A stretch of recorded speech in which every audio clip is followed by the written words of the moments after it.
평양에 있는 봉수교회, 칠골교회, 장충성당이 과연 북조선의 기독교 종교시설일까요?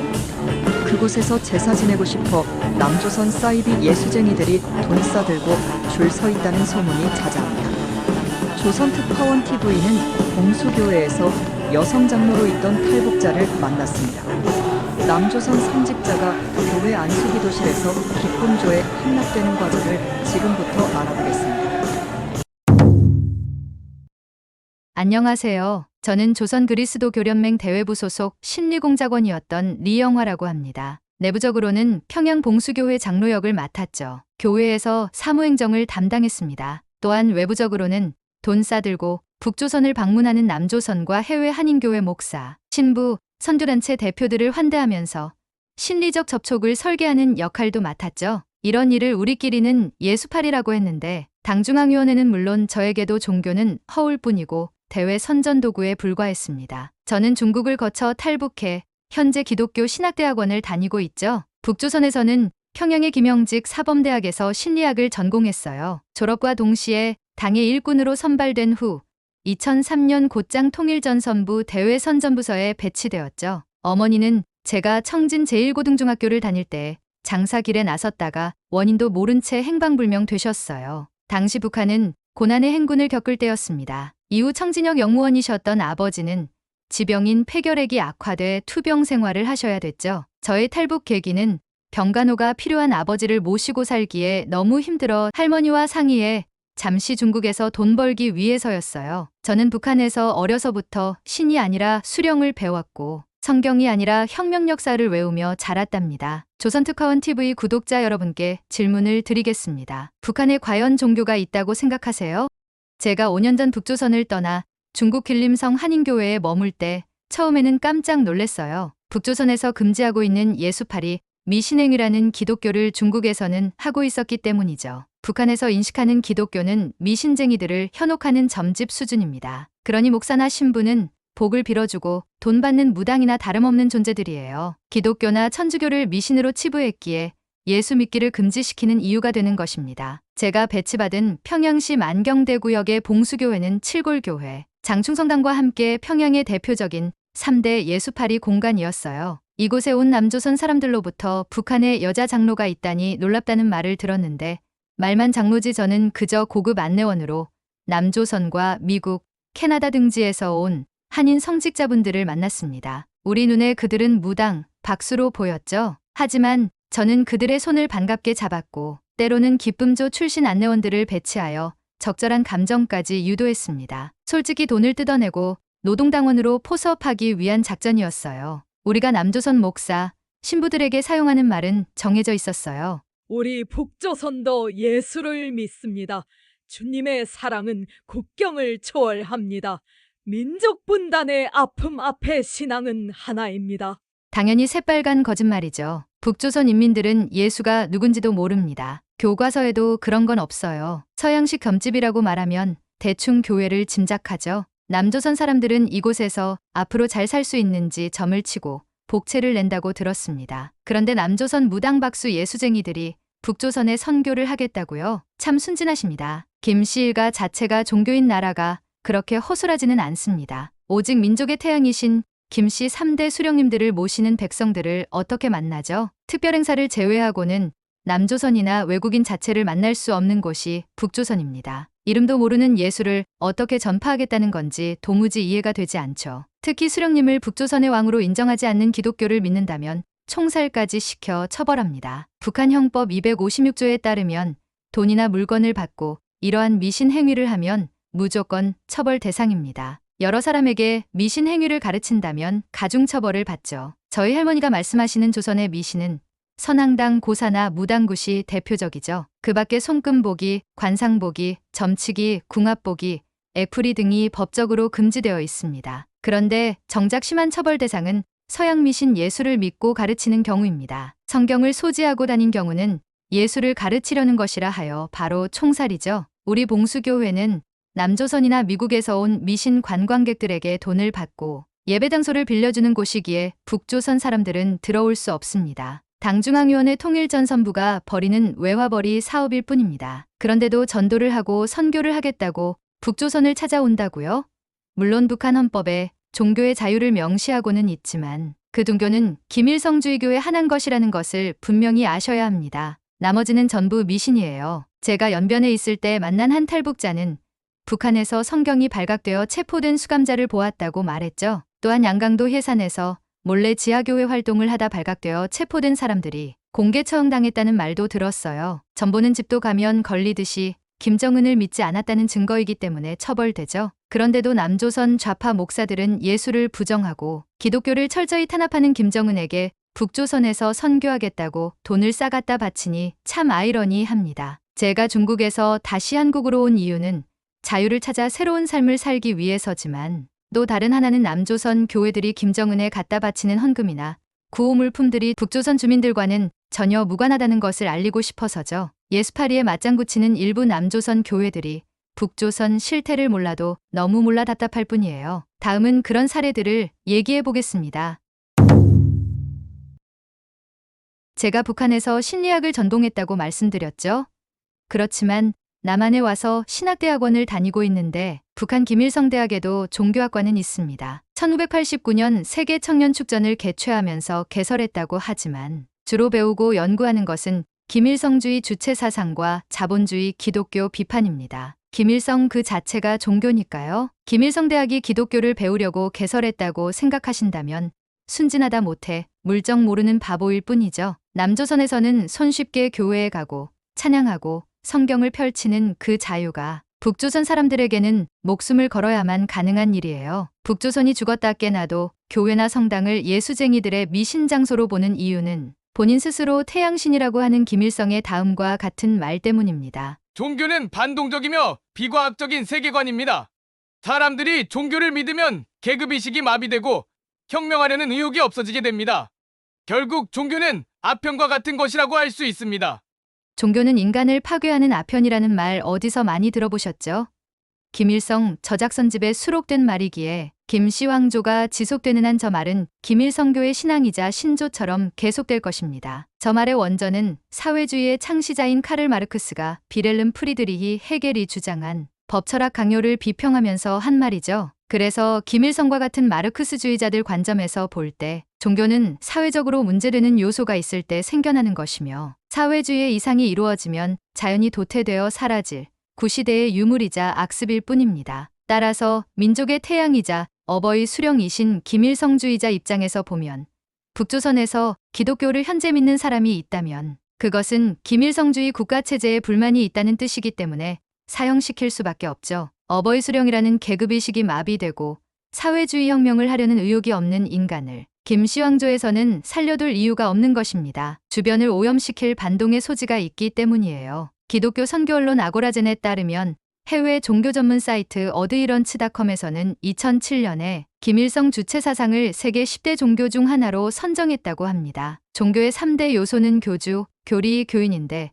김일성 주체 사상교의 교주로는 김일성과 김정일, 교리는 김일성 주체 사상, 교인은 북한 전 주민으로 발표되었죠. 주체 사상은 쉽게 말해서 김일성 일가의 신격화, 우상화 체제입니다. 북한 각 가정에는 안방 정면에 김일성, 김정일 초상화를 신주처럼 모시고 아침 저녁으로 숭배의 예를 올리라고 합니다. 아이가 태어나면 김일성 동상으로가 헌화하고 감사의 인사를 드립니다. 북한 어린이들이 타가소에서 처음 배우는 말이 김일성 어버이, 김일성 어버이 수령님 고맙습니다죠. 1950년대부터 현재까지 75년간이나 북한 주민들은 학교 정규교육 과정은 물론이고 전 생애에 걸쳐서 김일성주의와 주체사상 교육을 받아왔죠. 북한에는 약 3,200개의 영생탑이 있어요. 영생탑에는 위대한 김일성 동지와 김정일 동지는 영원히 우리와 함께 계신다라고 쓰여 있습니다. 영생이라는 단어 자체가 영원한 삶을 믿는 기독교 교리입니다. 그러니 김일성주의교 입장에서 보면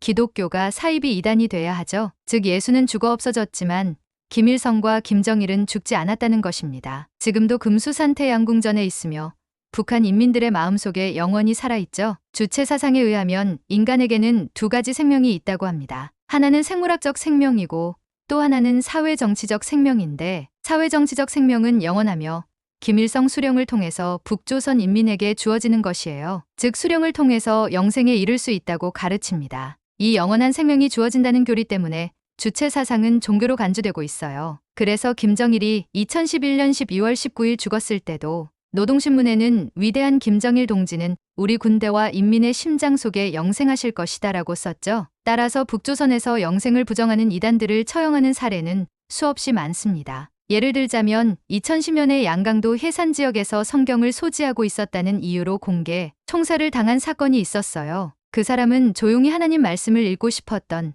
그저 평범한 할머니였다고 합니다. 하지만 누군가의 밀고로 체포되었고 보위부는 공개 재판 없이 사람들 앞에서 할머니를 총살시켰어요. 그 이유가 국가 반역죄였답니다. 성경 한 줄이 반역의 증거가 되는 나라, 그게 바로 북한이에요. 이 같은 사실은 미국 국제종교자유위원회와 북한인권위원회 보고서에 언급된 내용입니다. 해산은 중국과 마주한 압록강변의 국경 도시죠. 북한 내부에서 가장 외부의 소식을 빨리 접할 수 있는 곳이기에 감시도 심해요. 2013년에도 해산 국경 지역에서 종교활동 연루 혐의로 주민 4명이 공개 총살당하는 사건이 있었습니다. 그중 일부는 중국에서 기독교 서적을 들여오다 체포되었다고 하는데요. 연변에서 만난 탈북자에 따르면 다시는 이런 일이 일어나지 않도록 주민들에게 교훈을 주기 위해 공개 총살시켰다는 것입니다. 2020년에도 탈북했다가 잡혀 북송된 어느 가족이 조사 과정에서 중국에서 찬송가와 전도지를 몰래 갖고 들어온 사실이 밝혀져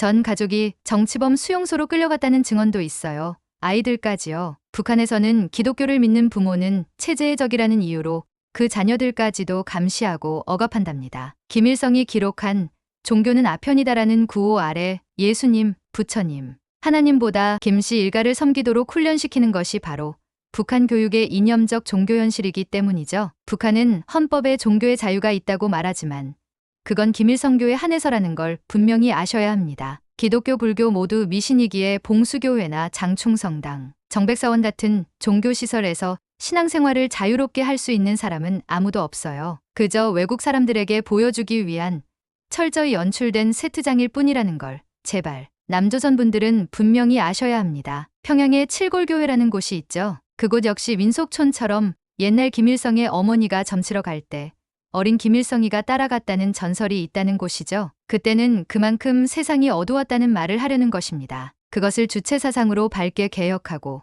북조선 인민들을 영원히 살려내기 위해 김일성이 항일투쟁과 사회주의 혁명을 한 것이라는 거예요. 저는 탈북자입니다. 남한에는 탈북자들이 3만 5천 명이나 된다고 하는데 그들 대부분은 북한 김일성교 체제를 벗어나기 위해 목숨을 걸고 탈출한 사람들입니다. 그러니 우리 탈북민들의 말에 귀를 기울여 주셨으면 합니다. 그래서 하나의 의문을 말씀드리죠. 남조선 목사와 신부들이 통일을 대비해 선교를 한다고요? 정말 그렇다면 통일이라는 정치적 구호를 앞에 내세우지 마시고 북한 인권 개선을 위해 선교를 하겠다고 하셨으면 합니다. 또한 북한 김일성주의교 체제 개선을 위해 선교를 하겠다고 하셔야 해요. 일단 제가 있었던 봉수교회는 선교한다고 오는 남조선 분들에게 예배 헌금을 받습니다. 여기까지는 당연한데 그럼 얼마를 받느냐고요? 남조선은 물론 해외교회 목사님들은 최소 5만 불 이상의 선입금을 내야 합니다. 기본은 10만 불이죠. 봉수교회 수석장로인 조태석 실장에 따르면 이것은 남조선 종교인이 방북하기 위해 주무부서인 당중앙위원회 통일전선부에 지불하는 최저금액이라고 합니다. 우리 봉수교회 장로들은 그 다음에 작전을 진행하죠. 방문하는 분들로부터 추가로 후원금이나 지원 물품을 뜯어내는 일을 하는 것이에요. 우리는 기쁨조의 몸도 팝니다. 예수를 거짓 증거해 장님의 눈병까지 고칠 수 있는 불로장생 영생의 약도 팝니다. 그것이 고아원을 짓고 국수공장을 세우는 일을 지원하는 것이죠. 그렇게 하면 자손만대까지 영생의 복을 받는다고 선전합니다. 조선노동당은 북조선의 기독교 신자를 적대계층으로 분류해 1950년대 말에 이미 다 박멸이 됐다고 선전하고 있죠. 그러니 봉수교회의 저 활동 방식은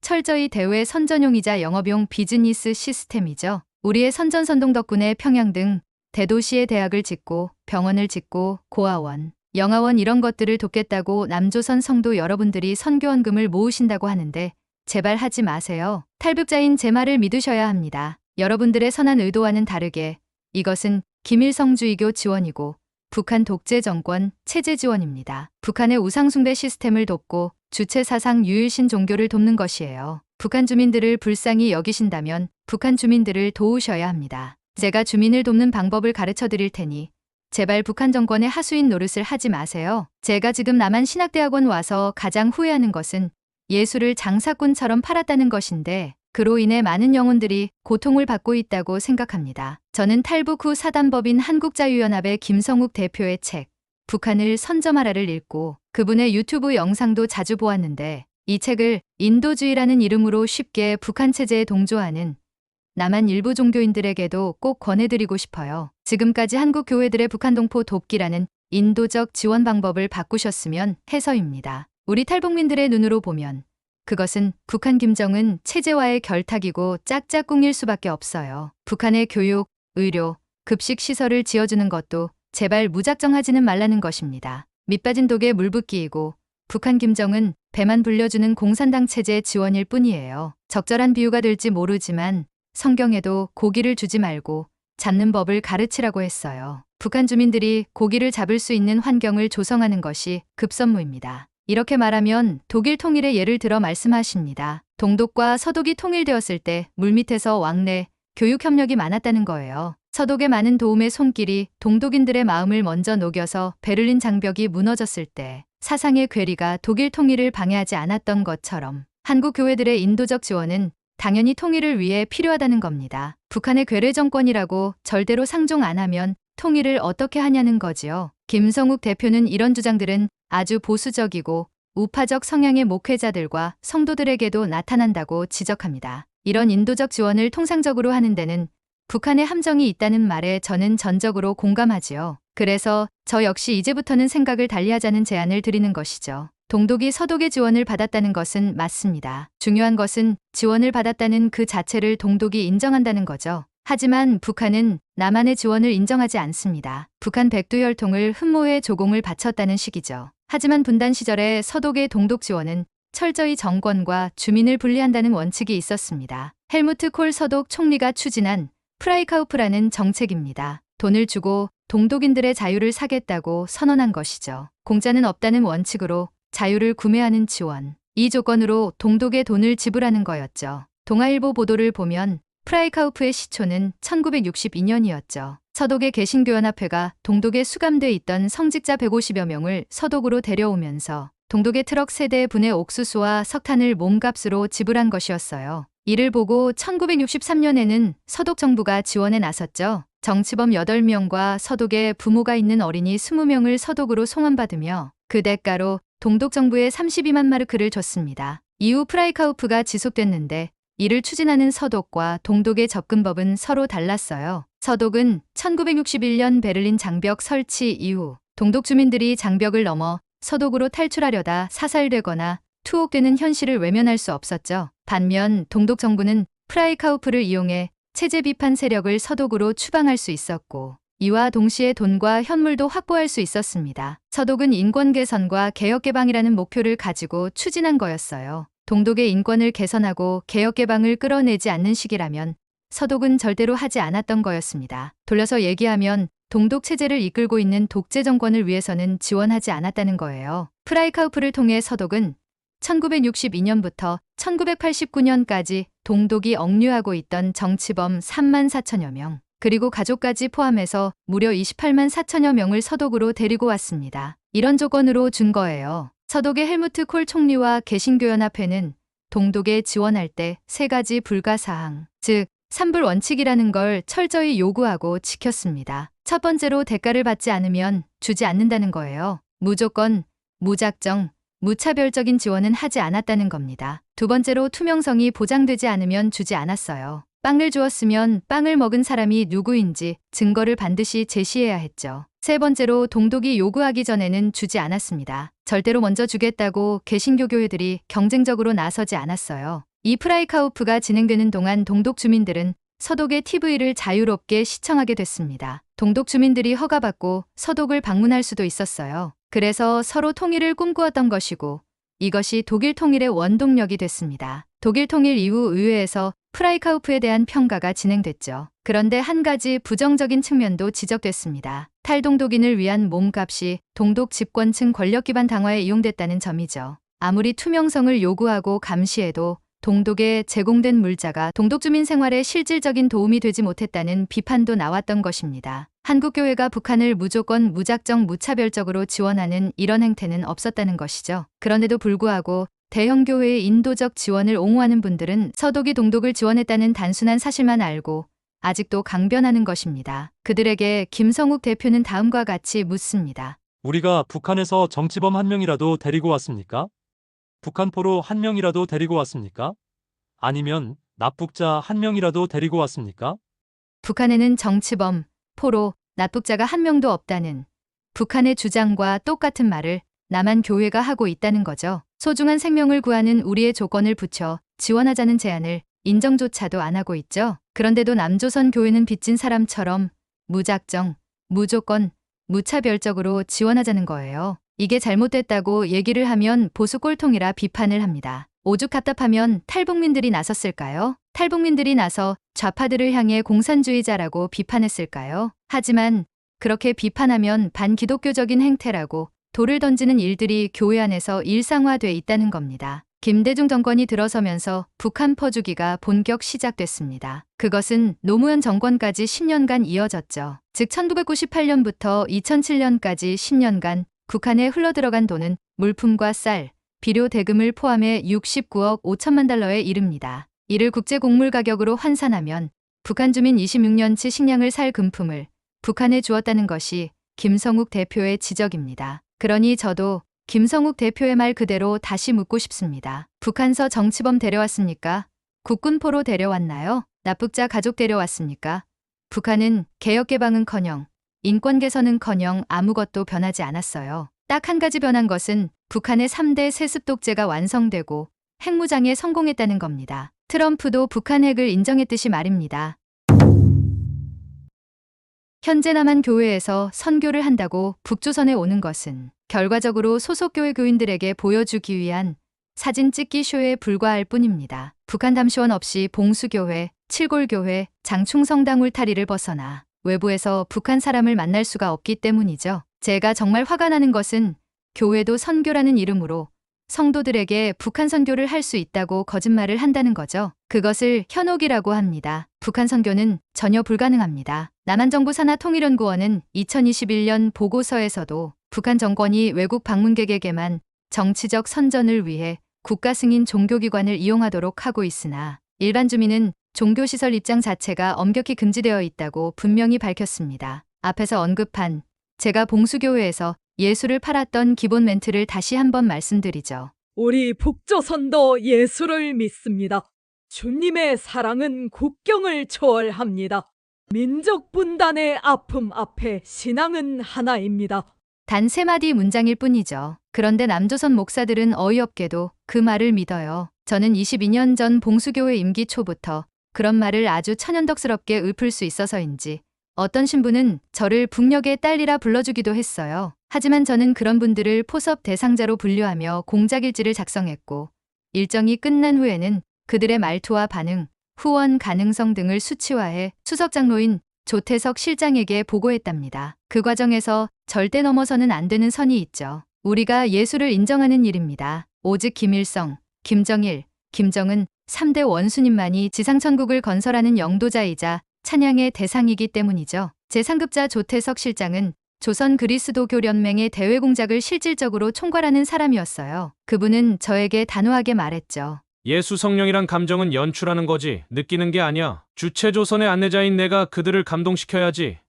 내가 교회 무당들에게 감동받으면 안 돼. 그의 말은 맞았어요. 봉수교회 기독교 신앙은 연출된 환대의 도구였고 우리는 예수의 감동을 만들어 파는 사람들이었으니까요. 어느 날 조태석 실장은 기쁨조 출신의 안내원 22살 명의에게 제 앞에서 직접 지시했어요. 재미교포 방문단 중에 박재영 목사는 아내가 미국에서도 따로 살고 있고 외로워. 조금만 더 다가가봐. 친딸처럼 안수기도 해달라고 어리광을 부려.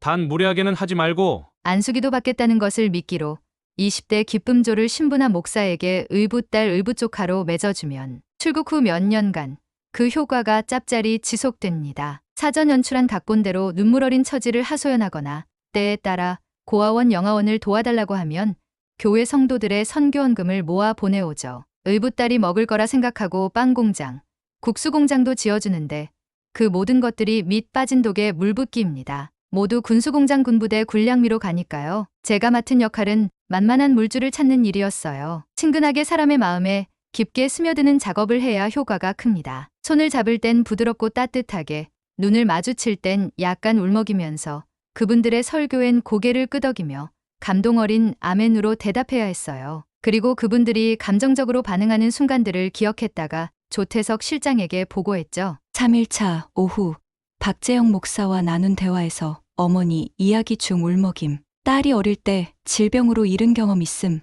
의붓딸 신뢰 형성 가능성 높음. 이런 보고가 쌓이는 성직자는 초대소로 정중히 안내되었고 그곳에서 인민을 위해 밤잠을 설쳤던 김일성 수령 원전을 학습하고 형제의 나라 조선에 대한 이해를 더 나눈다는 명목으로 조선노동당 입당 권유를 받게 되는 것이죠. 실제로 어떤 천주교 신부는 자청해서 당에 입당하고 돌아간 후에는 남한 정부의 대북 정책을 비판하며 북한이야말로 가장 복음적인 삶의 공동체라 강론했다는 보고가 있었어요. 우리는 당중앙위원회 통일전선부로부터 과업을 성공했다는 표창을 받았고 그 같은 입당 사례들은 대남 공작 부서의 교육 자료로 사용되었답니다. 이런 공작이 설계되는 곳은 초대소죠. 봉수교회의 교육관 기능을 하는 그 초대소의 실상은 단순한 헌대의 공간이 아니에요. 그곳은 김일성 전집을 학습시키고 조선노동당의 사회주의 가치관을 머릿속 깊이 주입시키는 세뇌의 공간이었어요. 그곳에서 우리는 북한 방문단 성직자들을 상대로 입당 권유를 하고 그들의 전향 장면을 영상으로 기록하고 그것을 내부 선전물로 활용했답니다. 그리고 의붓딸과 의붓조카 역할의 기쁨 조원들을 야릇하게 꾸민 안수기 도실에 1대1로 투입시켰죠. 그건 단순한 기도나 감정적 위로 때문이 아니었어요. 김정은 딸 주애가 김정은의 뺨을 어루만지는 장면이 북조선 TV에 공개적으로 보도되듯 그들은 목사의 심리적 약점, 즉 성적 욕구를 파악하고 단둘이 있는 시간에 상대 목사나 신부를 유혹하죠. 뺨을 어루만져 주면 키스로 이어지는 경우가 많고 그런 스킨십 장면을 촬영해 협박용 자료를 만드는 역할까지 수행했어요. 심지어 어떤 경우엔 기쁨조 요원과 관계가 발전해 안수기 도실에서 그 성직자의 아이를 임신하게 만드는 일도 있었어요. 그러면 그 성직자는 완전 함락된 거죠. 북조선을 절대 비판하지 못하고 오히려 북조선 체제를 적극 찬양하게 됩니다. 말이 의붓딸, 의붓조카 사이지 내연의 관계로 발전하게 설정하는 것이 우리의 목적이었습니다. 젊고 예쁜 여자에게는 목사든 신부든 쉽게 넘어가고 그것을 보살핌으로 포장한다는 심리를 우리는 알죠. 주님, 북한은 제가 사랑하는 여인이 있고 제 자식이 있는 나라입니다라는 기도가 나올 수밖에 없는 상황을 만드는 것이 바로 선전선동부의 꽃뱀 작전, 미인계 작전이었어요. 그것이 가능한 또 다른 심리적 이유가 있습니다. 제가 봉수교회에 있으면서 느끼는 것은 남조선이나 미국에서 북한 선교라고 오는 사람들 상당수는 그 일이 본인들의 비즈니스라는 것이에요. 선교라는 것을 직업 삼아 돈벌이로 하는 사람들이 많다는 뜻이죠. 저희가 몇 번 대화해보면 알아요. 그분들은 평양 시내에서의 활동도 눈치 보는 일 없이 당당하죠. 만수대 김일성 김정일 동상이나 주체사상탑에 헌화하라면 거리낌 없이 하거든요. 특히 미국 시민권이나 해외 시민권 가지고 북조선을 들락날락하는 분들이 많은데 대부분 목사나 신부, 장로, 권사 등 다양한 기독교 직급이나 사회단체 타이틀을 가지고 활동하는 사람들이죠. 제가 탈북 후 남한교회에서 탈북 간증을 해달라는 요청이 왔을 때 저는 많이 망설였어요. 하지만 제 입술로 진실을 말하지 않으면 저는 다시 감춰진 사람이 될 것 같았죠. 저는 사람들 앞에 섰고 울먹이며 참회의 고백을 했어요. 저는 사람의 감정을 조작하던 북한 공작원이었습니다. 목사님들의 손을 잡으며 속으로는 그 감정의 틈을 이용하려 했던 사람이에요. 그들의 욕망을 자극해 북한 체제의 선전도구로 만들려 했죠. 어떤 이들은 실제로 기쁨조에 넘어가 북한 여성과 또 다른 가정을 이루기도 했어요. 그들의 입에서는 더 이상 복음이 아니라 북한을 찬양하는 찬사가 흘러나왔습니다. 그게 바로 김정은 체제가 바랐던 그림이었어요. 저는 그 같은 예수팔이 죄인의 길을 걷다 두만강을 건넜고 결국은 남조선으로 오게 됐습니다. 그 후로 저는 중보기도자가 되었어요. 북한 땅에 여전히 갇혀있는 믿음의 형제들, 그리고 여전히 속임의 도구로 쓰이고 있는 선한 성직자들을 위해 매일 기도하고 있어요. 기쁨조 내용이 충격적이어서 그런지 간증 후 누군가는 묻습니다. 남한 성직자들이 당신들에게 정말 속았다고 생각하나요? 네, 속았어요. 그분들은 북한의 조건 없는 듯한 환대와 사랑의 마음이 흔들렸고 그 따뜻한 연출력에 감동한 거예요. 엄밀히 말하면 그건 또한 국가 차원의 북조선 연극이었어요. 평양봉수교회가 세트장이었고 예배에 동원된 인민은 계산된 엑스트라였어요. 그리고 그 연출의 중심에는 바로 제가 있었답니다. 북한 선교라는 이름으로 들어간 돈은 결국 김정은 독재 정권 연장의 생명줄이 됩니다. 이 말씀을 꼭 드리고 싶었던 저는 이제 다르게 살아야 해요. 더 이상 북한 체제를 속이지 않기 위해, 더 이상 진실을 외면하지 않기 위해 저는 기도합니다. 주님, 제가 그토록 속였던 이 땅의 목사님들이 이제부터 북조선의 거짓 증거에 넘어가지 않게 하소서. 북한이 아무리 가난한 이들을 위한 나라라고 말해도 북한 정권이 그들의 피와 생명을 사탕발림으로 감싸고 감추어도 주님의 백성들이 진실을 볼 수 있는 눈을 허락해 주소서. 복음은 정권을 유지하기 위한 도구가 아니고 주님의 영광과 새 생명을 살리는 진리라는 걸 이 땅의 교회들이 기억하게 하소서. 저는 매일 눈물로 기도하고 있어요. 때론 잠 못 이루는 밤, 남조선 땅의 조용한 새벽에 홀로 무릎 꿇고 주님의 사랑을 바로 볼 수 있는 믿음과 소망을 속삭이듯 간구하며 고백하고 있답니다. 주님의 평화와 할렐루야를 외치면서요.